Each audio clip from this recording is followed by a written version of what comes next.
कृष्ण। परम पवित्र कार्तिक मास की इस कथा श्रृंखला में आप सबका स्वागत है। सभी मासों में अत्यंत पवित्र है ये कार्तिक मास। और वैसे तो कार्तिक मास का आरंभ हो रहा है 18 अक्टूबर से, लेकिन हम कार्तिक व्रत आरंभ करते हैं अश्विन मास की पूर्णिमा से, यानी शरद पूर्णिमा से। तो इस कार्तिक मास में हम प्रतिदिन आपके लिए हमारे वैदिक पुराणों और ग्रंथों से विशेष कथा भी लेकर आ रहे हैं। तो इसे प्रतिदिन सुबह और शाम को सुनने के लिए याद से आपके अपने इस चैनल को सब्सक्राइब करके रख लीजिए। इन कथाओं के विषय में श्री हरि भक्ति विलास में कहा गया है कि जो भी व्यक्ति इस पवित्र कार्तिक मास में प्रतिदिन श्रीमद् भागवतम की इन कथाओं का श्रवण करता है, उसे 18 पुराणों का श्रवण करने का पुण्य फल मिलता है। इसलिए इन सभी कथाओं को प्रतिदिन सुने और अंत तक पूरा सुने, तभी इसका पूर्ण फल प्राप्त होता है। और सबसे महत्वपूर्ण बात, ये कथाएं शास्त्रों में से ली गई और प्रमाणभूत होनी चाहिए। कोई भी किसी के द्वारा कही गई काल्पनिक कथाओं को इस मास में श्रवण करने से मात्र समय ही व्यय होता है। तो चलिए आज की पौराणिक कथा का हम आरंभ करते हैं। कार्तिक मास विशेष कथा श्रृंखला की पिछली कड़ी में हमने सुना कि नैमिषारण्य में अनेक ऋषि मुनि एकत्रित हुए थे और उस समय वहाँ श्री सूत गोस्वामी पधारे। उन्हें आता हुआ देखकर सभी ऋषि मुनियों ने उनका यथोचित आदर सत्कार किया, उन्हें बैठने के लिए आसन प्रदान किया और उसके बाद सभी ने मिलकर विनम्रता पूर्वक उनसे कार्तिक मास के महात्म्य का श्रवण करने की जिज्ञासा व्यक्त की। और इन सभी ऋषि मुनियों की जिज्ञासा को शांत करते हुए श्री सूत गोस्वामी ने कार्तिक महात्म्य कहना आरंभ किया था। आज की इस कड़ी में हम इसी कथा श्रृंखला को आगे बढ़ाएंगे। श्री सूत गोस्वामी ने नैमिषारण्य में एकत्रित हुए सभी ऋषि मुनियों से कहा, हे ऋषिगण, भगवान विष्णु को प्रसन्नता प्रदान करने वाले इस कार्तिक मास में जो भी व्यक्ति स्नान, दान और पूजन करके ब्राह्मणों को भोजन करवाता है, उसका पुण्य फल अक्षय प्रदायिनी हो जाता है। जो भी मनुष्य निष्ठा पूर्वक संपूर्ण विधि विधान के साथ कार्तिक मास का पालन करता है, वो इस कलयुग के सभी दोषों का निराकरण करके भगवान विष्णु को प्राप्त करता है। और ऐसे ही परम पावन कार्तिक मास का महात्म्य दर्शाती हुई एक सुंदर पौराणिक कथा का मैं वर्णन करने जा रहा हूँ। ध्यान से सुनिए। एक समय नारद जी देवलोक से भगवान श्री कृष्ण से मिलने के लिए द्वारिका नगरी आए हुए थे और तब वे अपने साथ कल्प वृक्ष के कुछ फूल भी लेकर आए थे।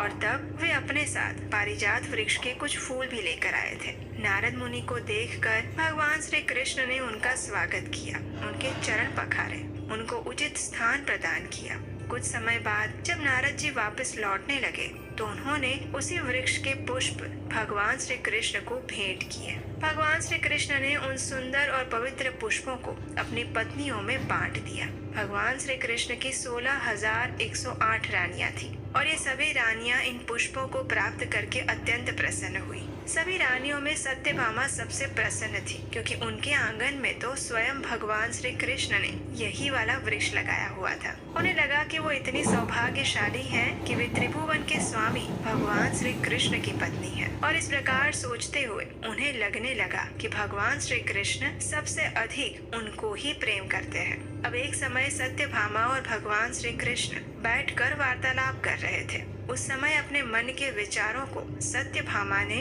भगवान श्री कृष्ण के समक्ष रखा।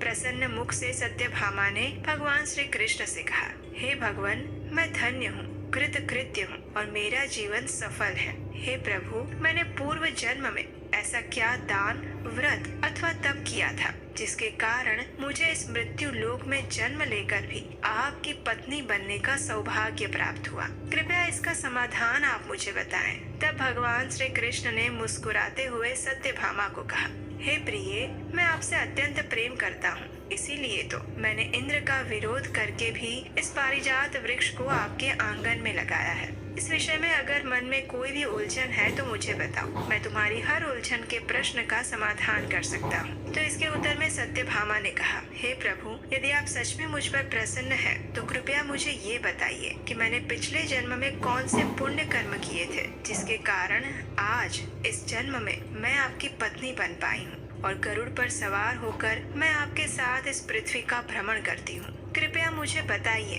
कि पूर्व जन्म में मेरे माता पिता कौन थे। सत्यभामा का ये प्रश्न सुनकर भगवान श्री कृष्ण ने कहा, हे प्रिये, तुम इस जन्म में जो फल भुगत रही हो वो तुम्हारे पूर्व जन्म के ही पुण्य फल है, जिसके कारण इस जन्म में तुम मेरी पत्नी बनी हो। सतयुग के अंत में हरिद्वार में देव शर्मा नाम के एक महान ब्राह्मण रहते थे।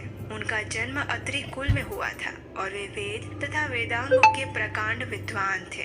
उनका कोई पुत्र नहीं था, लेकिन गुणवती नाम की एक पुत्री थी। अब देव शर्मा तो वृद्ध होने लगे थे, अतः उन्होंने अपनी पुत्री का विवाह अपने ही शिष्य चंद्र से कर दिया। ब्राह्मण देव शर्मा उन्हीं को अपना पुत्र मानने लगे थे और चंद्र भी जितेंद्रिय और आज्ञाकारी था। वह भी देव शर्मा को अपने पिता के समान समझता था और उनकी सेवा करता था। एक दिन वे दोनों ही दर्भ लेने के लिए जंगल में गए और वहाँ यमराज के समान किसी भयंकर राक्षस ने उन दोनों को मार दिया। अपने पुण्य के प्रभाव से वे दोनों विष्णु लोक में चले गए, लेकिन उनकी मृत्यु की खबर सुनकर गुणवती फूट फूट कर रोने लगी, विलाप करने लगी। उसने किसी भी प्रकार अपने सामान को बेचकर अपनी क्षमता अनुसार दोनों की अंतिम विधि संपन्न की और अपने पिता के नगर में रहकर ही जीवन व्यतीत करने लगी। दुख के कारण अनेक रोगों ने उसके शरीर को जकड़ रखा था।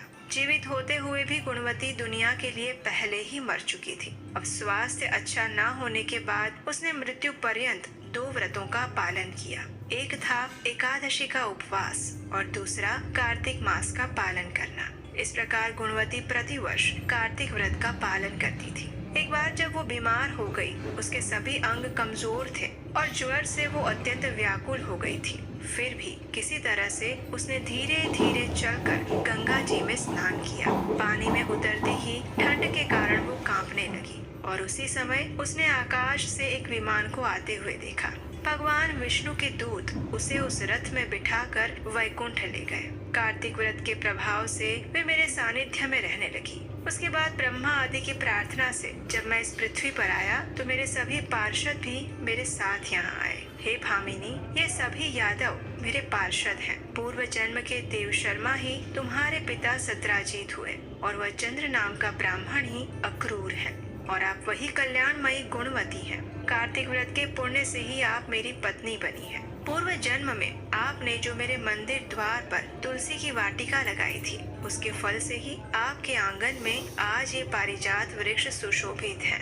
आपने जो अंतिम श्वास तक कार्तिक व्रत का अनुष्ठान किया था, उसके प्रभाव से ही मुझसे आपका कभी वियोग नहीं होगा। हे प्रिय, पूर्व काल में राजा पृथु और नारद जी के बीच इसी विषय पर जो संवाद हुआ था, अब उसे आप मेरे से सुनिए। जब राजा पृथु ने नारद मुनि से पूछा तो नारद जी ने इस प्रकार जवाब दिया। उन्होंने कहा कि प्राचीन काल में शंख नामक एक असुर था जो कि समुद्र में उत्पन्न हुआ था। उसने इंद्र और समस्त देवताओं के अधिकार छीन लिए थे।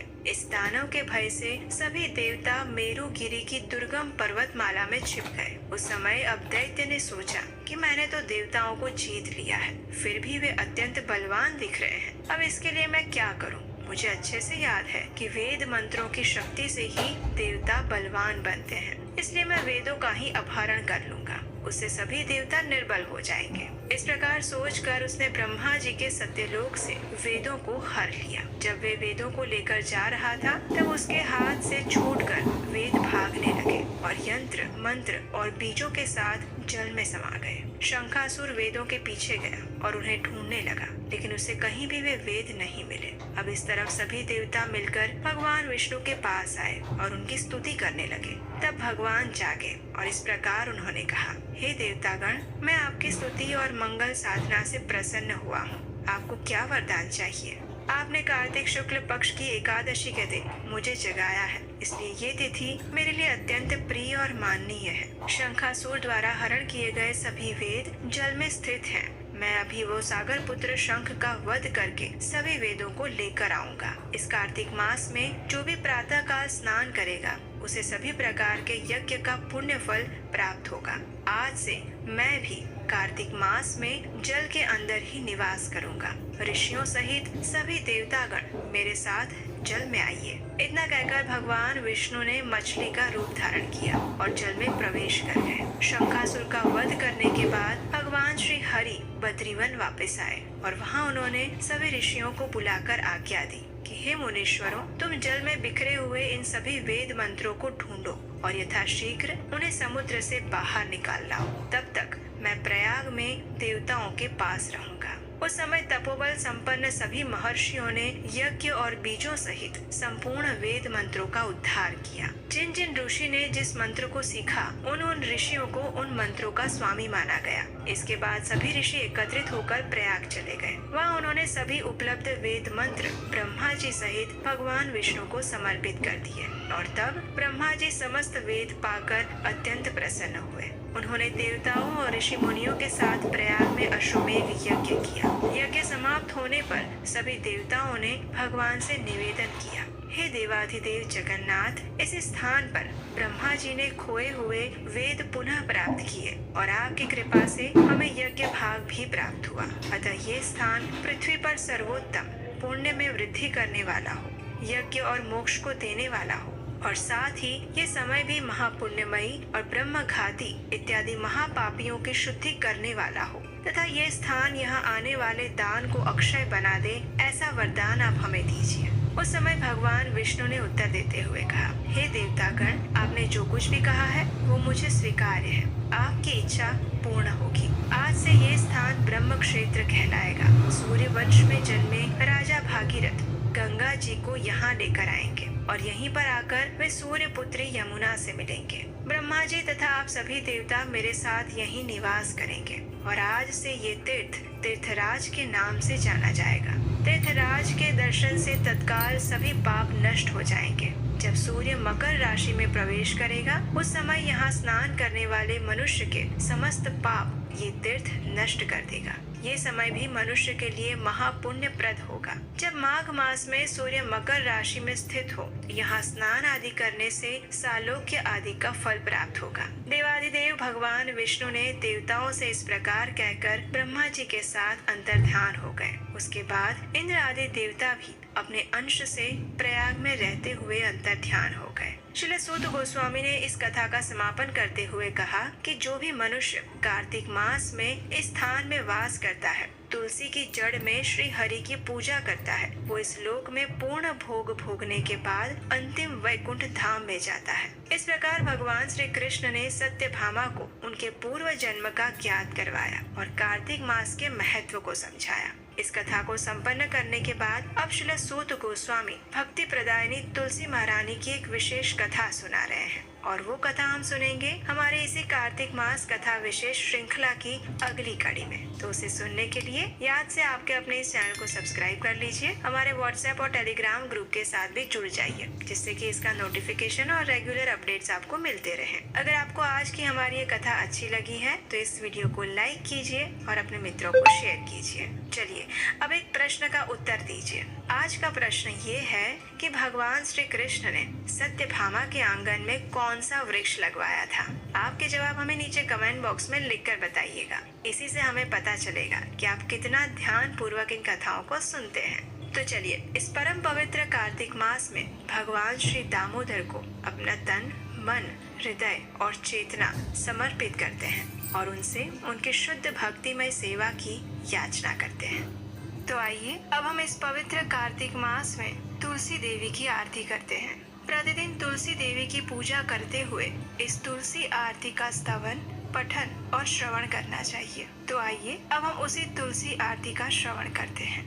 नमो नमः तुलसी कृष्ण प्रेयसी, नमो नमः राधा कृष्ण सेवा पवो, एई अभिलाषी, ये तुम्हार शरण लो, तारा वांछा पूर्ण हो, कृपा करी कर तारे वृंदावन वासी, मोर एई अभिलाष, विलास कुंज दियो वास, नयने हरिबो सदा, युगल रूप राशि, एहि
इस तुलसी आरती का अर्थ जानते हैं। इसका अर्थ और अनुवाद इस प्रकार है।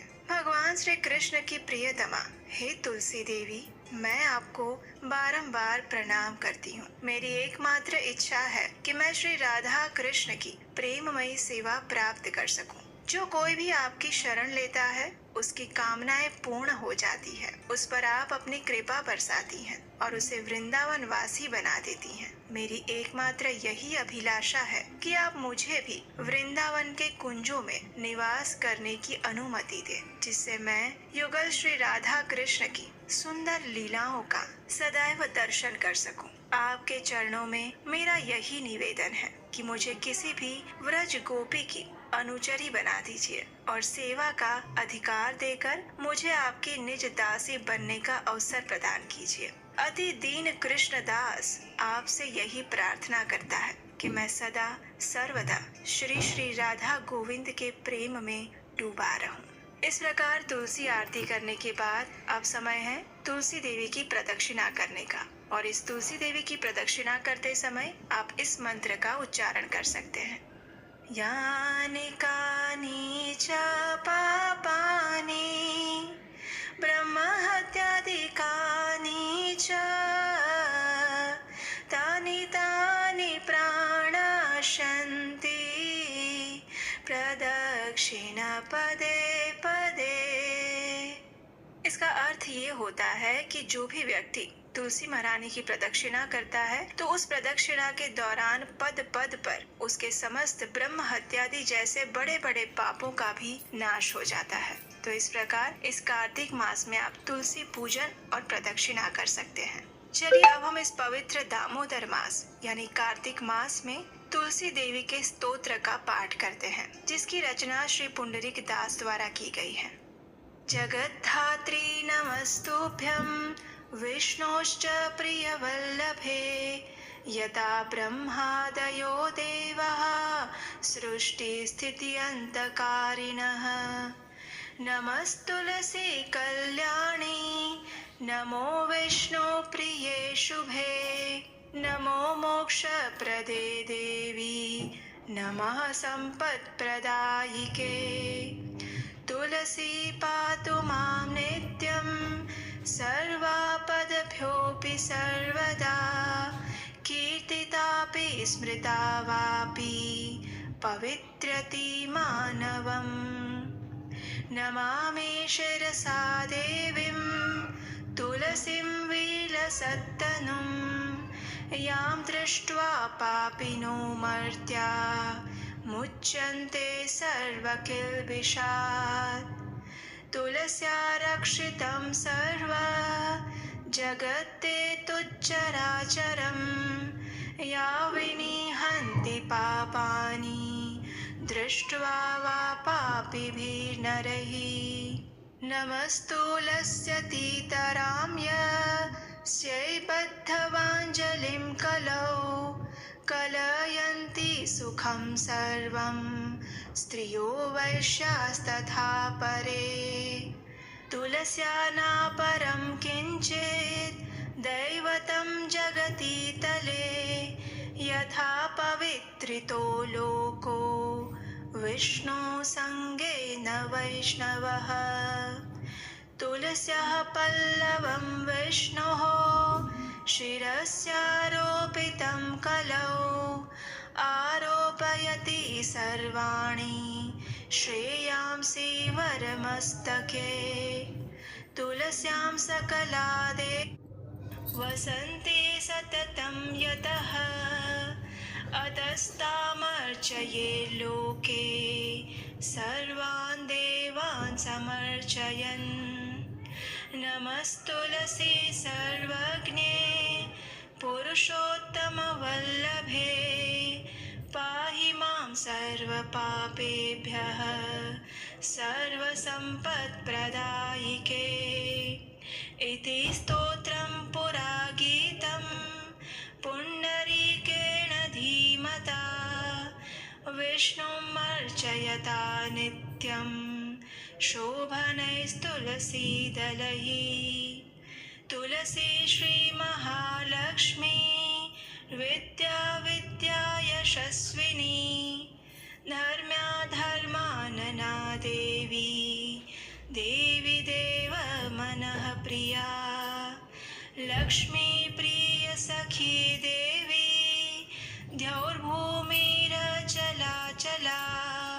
षोडशैतानि नामानि तुलस्या कीर्तयन्नरः लभते सुतरां भक्तिम् अन्ते विष्णुपदं लभेत् तुलसी भूर्महालक्ष्मीः पद्मिनी श्रीहरिप्रिया तुलसी श्री सखी शुभे पापहारिणि पुण्यदे नमस्ते नारद नूते नारायण मनः प्रिये। आइए अब इस तुलसी स्तोत्र का अनुवाद और भावार्थ समझते हैं।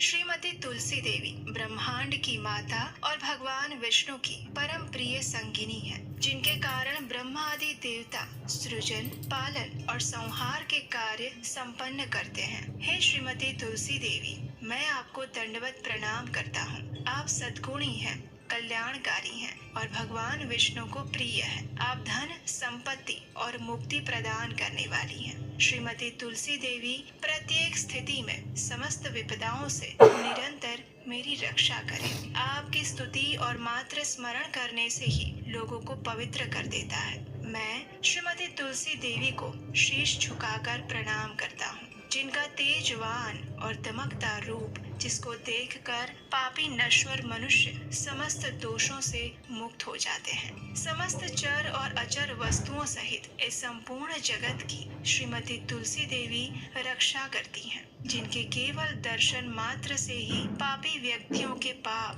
पूर्णतः नष्ट हो जाते हैं। हे श्रीमती तुलसी देवी, आपको सहस्त्र बार प्रणाम करता हूँ। आपको कलयुग में समस्त स्त्रियां, वैश्यगण और उनके समान अन्य लोग भी प्रसन्नता पूर्वक हाथ जोड़कर विनम्र प्रणाम करते हैं। इस पृथ्वी पर श्रीमती तुलसी देवी से अधिक दिव्य कुछ भी नहीं है, जिनके द्वारा ये जगत पवित्र हो जाता है, जैसे विष्णु और वैष्णव के संपर्क में आने से होता है। इस कलयुग में जब श्रीमती तुलसी देवी की अंकुरित कली भगवान विष्णु के शीश पर अर्पित की जाती है, तब ये उपासक के शीश पर समग्र आशीर्वाद प्राप्त होने के समान माना जाता है। श्रीमती तुलसी देवी में समस्त देवतागण हर समय वास करते हैं, इसलिए व्यक्ति को इस विश्व में उनकी आराधना करनी ही चाहिए। और इस प्रकार से समस्त देवताओं की त्वादौ वृंदावने वने तेन वृंदावनी ख्याता सौभाग्यां तं भजाम्यहम् असंख्येषु च विश्वेषु पूजिताया निरन्तरम् तेन विश्वपूजिताख्यां जगत्पूज्यां भजाम्यहम् असंख्यानि च विश्वानि पवित्राणि यया सदा तां विश्वपावनीं देवीं वीरहेण स्मराम्यहम् देवान् तुष्टः पुष्पाणां समूहेन यया विना तां पुष्प लक्ष्मी प्रिय सखी देवी द्यौ भूमि अचला और चला। वह और अधिक निष्ठा और भक्ति प्राप्त करता है और अंत में भगवान विष्णु के धाम को प्राप्त करता है। श्रीमती तुलसी देवी भूमि, महालक्ष्मी, पद्मिनी तथा श्री हरि प्रिया के नाम से भी जानी जाती है। मैं श्रीमती तुलसी देवी को बारंबार दंडवत प्रणाम करता हूँ। आप श्रीमती लक्ष्मी देवी की अत्यंत प्रिय मित्र, शुभ चिंतक, पापों को हरने वाली, आध्यात्मिक गुणों को प्रदान करने वाली, नारद मुनि द्वारा प्रशंसनीय और भगवान श्री नारायण के मन की प्रिया हैं। इस प्रकार प्रतिदिन इस कार्तिक मास में इस तुलसी स्तोत्र का पठन और श्रवण करना अत्यंत पुण्यशाली माना गया है। तो आइए इस परम मंगलमय कार्तिक मास में अब हम तुलसी अष्टकम का पाठ करते हैं। इस अष्टकम का वर्णन वर्णन हमें ब्रह्म वैवर्त पुराण में मिलता है। एक समय जब तुलसी देवी भगवान से रुष्ट होकर अंतर्धान हो गई थी, उस समय भगवान उनके विरह में आतुर होकर वृंदावन चले गए और उन्होंने वहाँ पर तुलसी देवी की पूजा और स्तुति की। और उस समय उन्होंने जिस मंत्र और स्तोत्र की रचना की थी, वो स्तोत्र इस प्रकार है। श्री भगवानुवाच वृन्दारूपाश्च वृक्षाश्च यदैकत्र भवन्ति च विदुर्बोधास्तेन वृन्दां मत्प्रियां तां भजाम्यहम्। पुरा बभूव या देवी त्वादौ वृन्दावने वने तेन वृन्दावनी ख्याता सौभाग्यां तं भजाम्यहम्। असंख्येषु च विश्वेषु पूजिताया निरन्तरं तेन विश्वपूजिताख्यां जगत्पूज्यां भजाम्यहम्। असंख्यानि च विश्वानि पवित्राणि यया सदा तां विश्वपावनीं देवीं वीरहेण स्मराम्यहम्।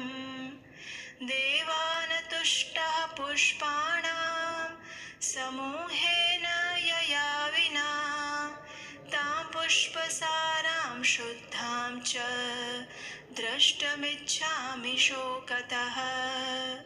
विश्वे यत्प्राप्तिमात्रेण भक्तानन्दो भवेत् ध्रुवम् नन्दिनी तेन विख्याता सा प्रीता भवताद्धि मे। यस्या देव्यास्तुला नास्ति विश्वेषु निखिलेषु च तुलसी तेन विख्यातां यामि शरणं प्रियाम्। कृष्ण जीवन रूपाया शश्वत्प्रियतमा सती तेन कृष्णा जीवनीति मम रक्षतु जीवनम् मम रक्षतु जीवनम्। आइए अब हम इस तुलसी अष्टकम का अर्थ जानते हैं। श्री भगवान ने कहा, जब वृंदा रूप वृक्ष एकत्र होते हैं तब वृक्ष समुदाय अथवा वन को बूढ़जन वृंदा कहते हैं। ऐसे वृंदा नाम से प्रसिद्ध अपनी प्रिया तुलसी की मैं उपासना करता हूँ, जो देवी प्राचीन काल में वृंदावन में प्रकट हुई थी, अतएव जिसे वृंदावनी कहते हैं, उस सौभाग्यवती देवी की मैं उपासना करता हूँ, जो असंख्य वृक्षों में निरंतर पूजा प्राप्त करती हैं। अतः जिनका नाम विश्व पूजिता पड़ा है, उस जगत पूज्या देवी की मैं उपासना करता हूँ। हे देवी, जिसने सदा अनंत विश्वों को पवित्र किया है, उस विश्व पावनी देवी का मैं विरह से आतुर होकर स्मरण करता हूँ, जिसके बिना अन्य पुष्प समूहों के अर्पण करने पर देवता प्रसन्न नहीं होते। ऐसी पुष्प सारा, पुष्पों में सार भूता शुद्ध स्वरूपिणी तुलसी देवी का मैं शोक से व्याकुल होकर दर्शन करना चाहता हूँ। संसार में जिसकी प्राप्ति मात्र से भक्त परम आनंदित हो जाता है, इसलिए नंदिनी नाम से जिसकी प्रसिद्धि है, वे भगवती तुलसी देवी अब मुझ पर प्रसन्न हो जाए। जिस देवी की अखिल विश्व में कहीं तुलना नहीं है, अतएव जो तुलसी कहलाती है, उस अपनी प्रिया की मैं शरण ग्रहण कर रहा हूँ। वह साध्वी तुलसी वृंदा रूप से भगवान श्री कृष्ण की जीवन स्वरूपा है और उनकी सदा प्रियतमा होने से कृष्ण जीवनी नाम से विख्यात है। वो देवी तुलसी मेरे जीवन की रक्षा करे। इस अष्टकम की रचना स्वयं भगवान श्री कृष्ण द्वारा की गई है, तो इससे हम समझ सकते हैं कि यह कितना पुण्य प्रदायक और मंगलकारी है।